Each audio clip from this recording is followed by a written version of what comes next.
Hey, my friends! I wanted to talk to you to a topic that is very, very close to my heart. Are you a fixer? Do you feel constantly overwhelmed, tired, exhausted? I'm a recovering fixer. I used to love fixing people's problems. In a way, I still do. If someone was feeling down, I offered to fix it by trying to take their pain away.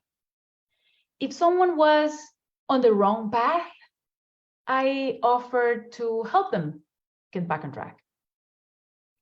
If someone was making bad decisions, I was there, advising, consulting, fixing it so they can be happier. Fixing people made me feel good. It made me feel needed. It made me feel purposeful. It made me feel as if I was making a difference. But most of the times, it made me feel overwhelmed and drained. A fixer thinks that they can prevent other people from experiencing pain and discomfort. The truth is, pain makes us uncomfortable.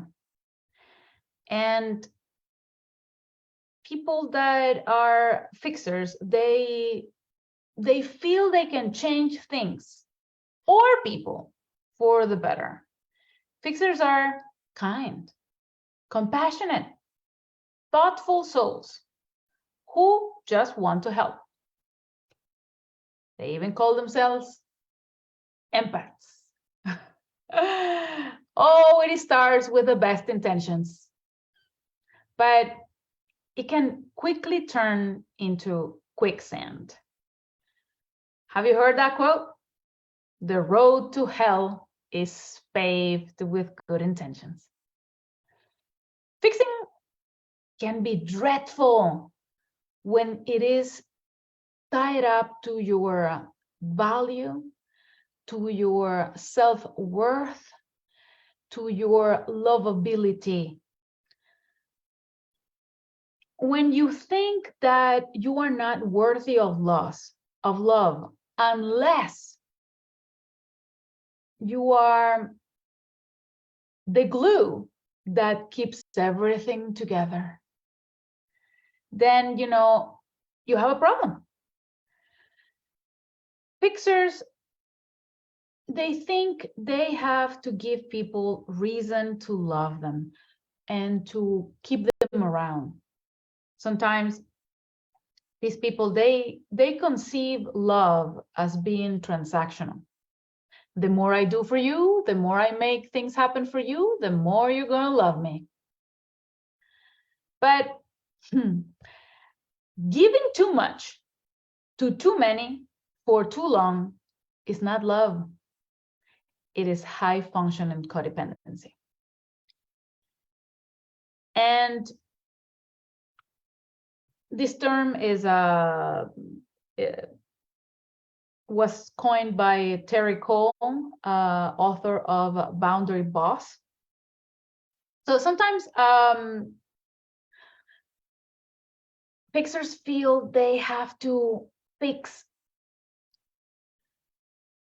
I mean, this compulsion to fix is that need to. They do it so they have something to focus on, to distract themselves from their own pain. Sometimes, yes, people ask them for help, but most of the times they take it upon themselves to step in. They feel responsible. The weight of the world is on their shoulders.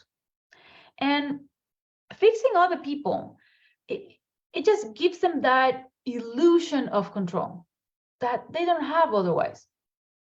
It brings a false sense of purpose. And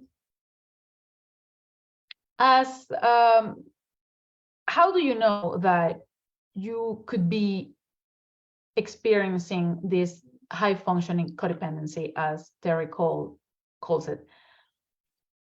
As loving, caring people, we are all invested in what goes on in the lives of the people we care about. But high functioning codependent people, they are overly invested. So how can you know that you are overly invested? Check your urgency. What does this mean? When a friend or a family member comes to you with an issue, how urgent to help them with that problem feels to you? Do you feel like it is actually your problem to fix? This is, this compulsion to fix, this overfunction, this overgiving. And one of the telltale signs of codependency is that we are unclear. What's our responsibility and what's their responsibility? What's our side of the street and their side of the streets?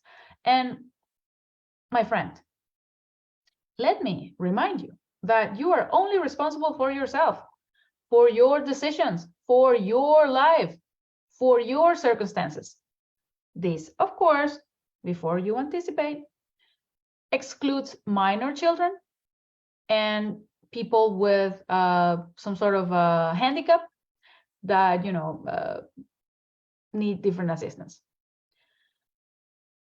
As you may have taken the opportunity to understand, it takes so much bandwidth to go through life in a codependent dynamic. What is the unfortunate destiny of fixers? Fixers are often exhausted. They end up emotionally, mentally, physically drained, trying to save the world. They have no time to take care of themselves because they are always putting someone's needs above their own and drop everything they're doing to go and help others. Fixers, they are also people pleasers. They are unable to say no, and they struggle to have healthy boundaries. Healthy what? I didn't even know what boundaries were. Fixers and people pleasers, they don't want to feel guilty. They don't want to disappoint anyone. And fixers, they fear appearing selfish or unkind or not nice. And they have this resented obligation. They feel obligated to help. And of course, that leads to bitterness, resentment, anger, and all of those fun emotions. So if you want to be less bitter in 2023, have better boundaries. Ask me how. I went on a deep dive in this topic. And, assertiveness, because, well, the problem with boundaries is that sometimes you don't have the clarity about where your boundaries are, like boundaries what. And then you need the assertiveness to be able to communicate the boundaries and to enforce them. So anyway, fixers, they are very hard on themselves for not helping enough, for not being good enough, for not being able to do and fix all the problems. All the times I daydreamed about, if only I could help this person more financially, if only I could help this person find a job, if only I could help this person find a better partner, if only, and the list goes on and on. We often attract people who take advantage of our kind heart and our willingness to help. being a fixer and taking on others' pain, it affects your mental health. It affects your well-being. And usually fixers had a lot of health issues. No wonder I got colon cancer. So, and all the concepts that I'm telling you here is part of my research, is part of the things I have read, many articles, many books. So do the people around fixers have perfect lives? Definitely not. In the end, all the fixers' effort don't change much. If you think about it, life is hard for everyone. Shit happens. It is the nature of life. And there is always, have you ever noticed? There is always another problem popping up. It is like a game of whack-a-mole. And have you ever noticed that people that, have a lot of problems, if they don't have problems, they come up with new problems? Yeah, it's a game of whack-a-mole. So the fixer cannot keep up, and the job will never be complete. Imagine the amount of frustration.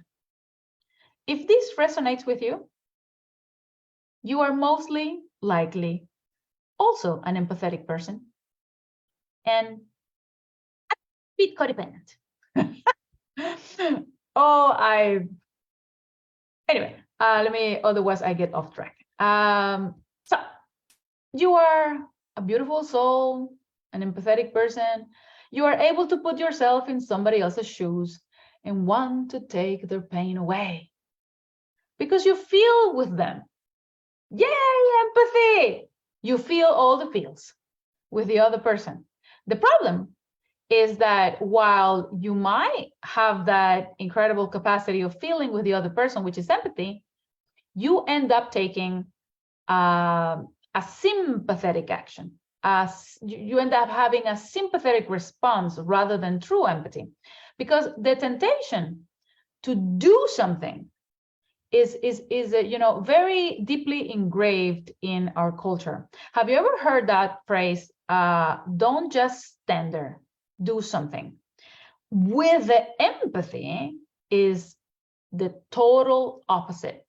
Don't do anything, just stand there, hold the space for that person, let them be in pain. Is the best thing that you can do. What you can do is, start listening, but listening without all these listening filters. We have that filter to fix, that filter to comfort, that filter to cheer them up. Being, really empathetic takes a lot of courage, a lot of vulnerability. And it's a lot of people, they talk about active listening and you need to listen, but we rarely know what that means and nobody teaches us. And let me tell you that I became a better listener because I had to listen to my clients and I had to take notes, and this made me focus. And then I started listening.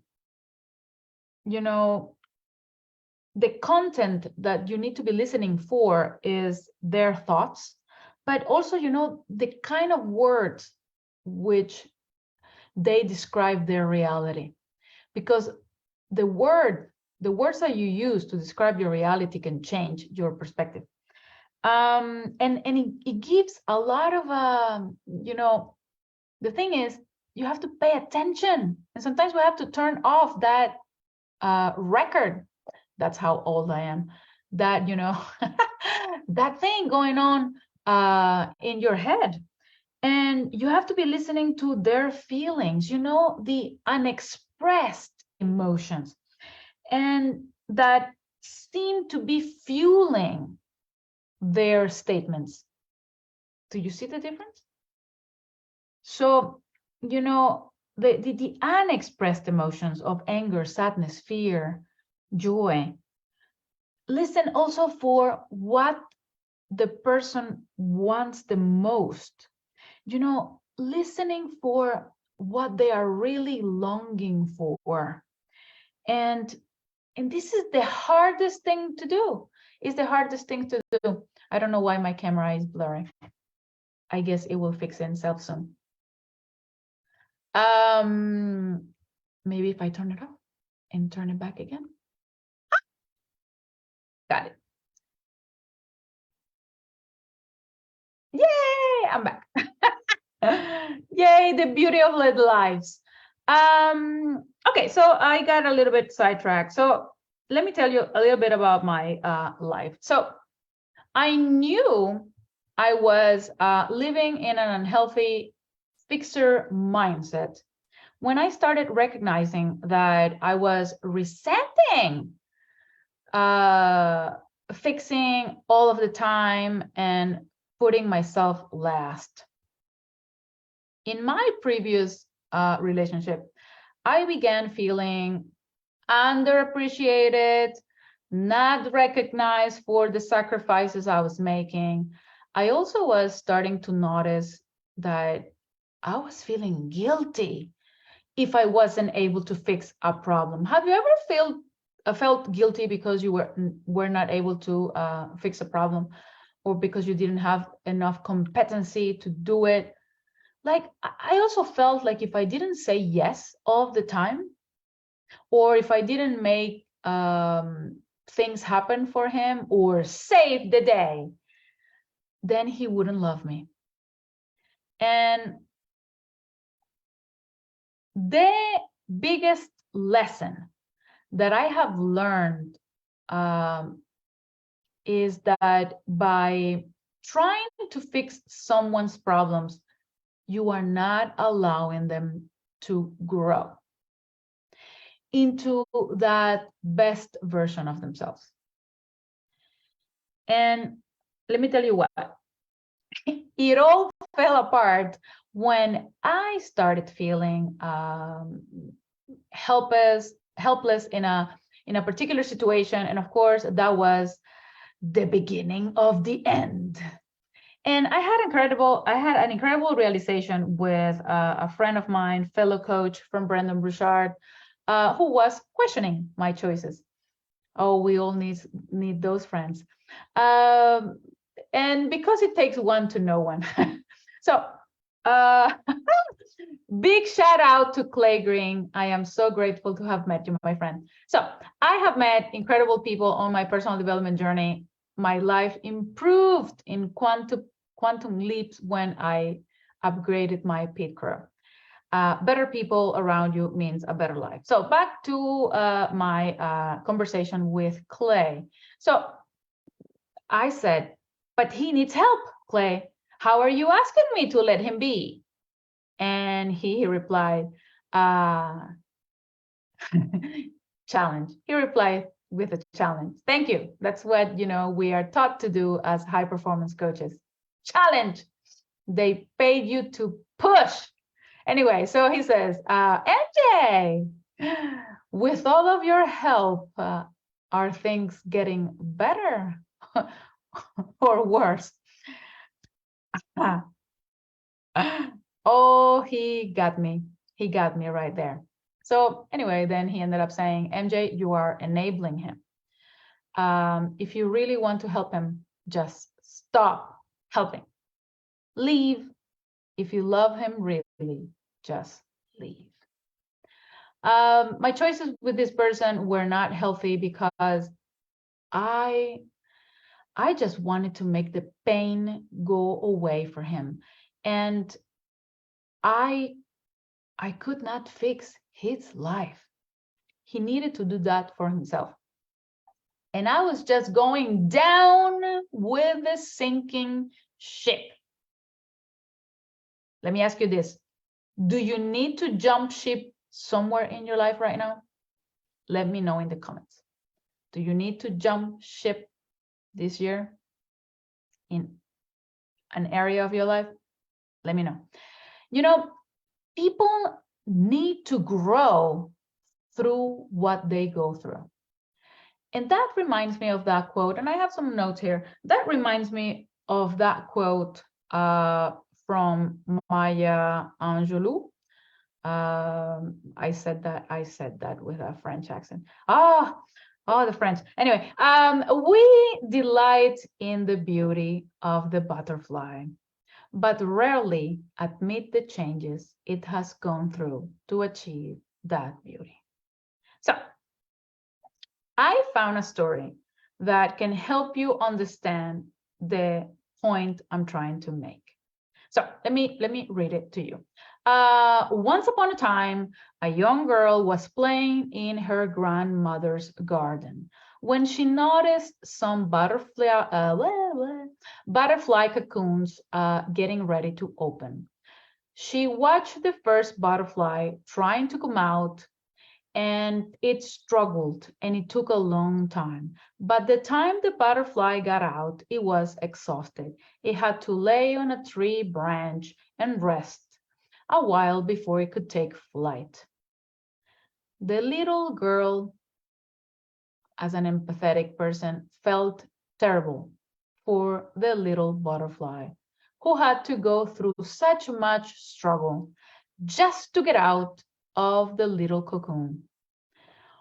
When the little girl saw that the second cocoon, because there was another, was getting ready to hatch, she didn't want it to go through what the first butterfly did. So she helped open the cocoon herself and took the butterfly out. She laid the butterfly on the branch and saved the butterfly from the struggle. But the second little butterfly died, while the first little butterfly, who had fought so hard, took off into the sky. Distraught, the little girl ran to the mother, crying, "What happened? Why did the second butterfly die?" she asked. The mother explained that butterflies have a liquid in their core of their body. And as they struggle to get out of the cocoon, that liquid is pushed into the veins in the butterfly wings, where it hardens and makes the wings strong. If the butterfly doesn't push and pull and fight to get out of the cocoon, his wings won't be strong enough to fly, and the butterfly will die. So, my friends, what does this mean? The struggle makes us stronger. It teaches us. It empowers us. It connects us. I have learned that even more on my journey with colon cancer.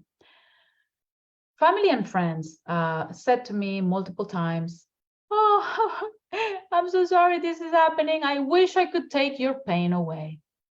And, there were a couple of times that I had to say, I don't want the pain to be away. I have honored my struggle, as my mentor, Brendon Burchard, says, and I have grown exponentially because of it. I would not want the pain to be taken away along with what I have learned. And, if I could go through all of that again, for the emotional plumbing it has done for me, I would. It just, cancer was the biggest gift for me because it forced me to live in the present. Have you ever noticed that you are not where you are? Either you are worrying about, the future, or you are overthinking and ruminating about the past. It's like, be where you are. So being forced to live in the present and appreciate every day. Water tastes better. The sun feels different. The songs are more melodious. The air feels fresher on your nostrils, and love feels different. I don't know what's going to happen tomorrow. Tomorrow is unknown, as it is for everyone. But as a colon cancer survivor, I have accepted that cancer can come back. And every day I live as I was playing, as if I would be playing Monopoly. Every checkup is like, as you pick that card, advance to go and collect the 200. This is how it feels. So now, every day I welcome the opportunity of being alive. And I just turn it into a game, and every day I live fully. Every day that I realize that I gave my all, and that I just play full out, that I allow myself to get in the game. I just say to myself, if I would have died today, I would say to myself, that'll do, babe. That'll do. From that movie, Babe, I know the original quote is "that'll do, pig," but I'm not gonna say that to myself. So "that'll do, babe" is what I say to myself. So with this, think about the people around you. Don't take away someone's opportunity to grow by trying to fix them or rescue them from their trials. Without the struggle, we cannot have our wings. And I no longer have that fixer view, that fixer perspective. I am now into empowering people, because what I want to do is that they can help themselves. And as an honest coach, it is my responsibility to make you independent as soon as possible by teaching you how to help yourself. You know what they say? Give a man a fish, you feed them for a day. Teach him how to fish. He's set for life. So this is the kind of support that I want to offer. It's like we all need a crutch sometimes. Life happens. We all need a crutch. We all need support. But then that crutch needs to be taken away at some point, because you need to exercise the muscle. Otherwise, the muscle will atrophy. So by learning to do this, my clients, they become stronger, more confident, and happier in time. So I'm going to give you another quote. I'm a quote person. That's how I started personal development. When I was a teenager, I would just collect quotes. I think they were just the wisdom of the great philosophers in a nutshell. So another quote is, it's never the load that breaks you down, is the way you carry it. And this reminds me of, Buddhism, because there is that principle in Buddhism that, talks about first wound. The first wound is, or the first arrow, they call it too, is, life. Life happens. People die. You get fired. You get divorced. You get sick. The trials of life. And that already brings pain.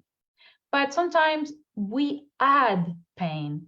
We add suffering with our interpretations. You get fired. Oh, nothing ever, nothing ever lasts. I am incapable. This is why, and then you make it by yourself. So you add a lot of pain. This is why they say pain is inevitable, suffering is optional. That's when you have a little bit of control. So because the control is in that emotional intelligence and how you perceive the situation. I lost my track of thought, my train of thought. La la la la la. So this is why I became a high performance coach and an emotional intelligence practitioner. And I wanted to help people carry their load differently. by teaching them concepts, providing them practical tools to improve their mindset so they can integrate their trials, their challenges, their struggle into strength, into confidence in their psyche. Sometimes we forget our history. It's like, we go through life, we go through all of these problems, and then we are not more confident or more or stronger. And it's because it's like we go doing all these things, but then we forget to integrate those things, that wisdom in our identity. It's like, yes, we're always, that shall pass. But we forget to say that did pass. And I did it. I went through it. That's over. We forget to do that. We forget to give us that gift of integrating the journey so we can feel more secure, more confident, more competent. So, although I'm still a very empathetic person and I still call myself an empath, and I still feel all the feels with people, I have accepted and embraced that letting someone experience their own struggle is empowering. Even more empowering is providing a perspective that is supportive of their goals, not what you think their goals should be. And if you are a fixer, you must realize that you can be there for people that you care about, but as a shoulder to lean on, shoulder to cry on, to listen. You can give them suggestions, but it's paramount to allow them to go through their struggle without making their problems and their emotions yours.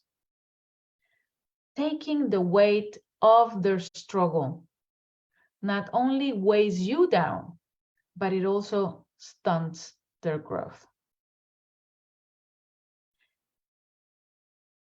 Allow them to fly. It's one of the best gifts that you can give them. Saying no to something, to someone you love is hard, especially if you are acting as an enabler in an unhealthy dynamic. But by letting them empower themselves, you are empowering yourself too. So remember, as Brendon Burchard says, honor the struggle, my friends. And I'll see you another time. I hope that serves you. Tell me what you think. And, by sharing my story with you guys. See you on another time.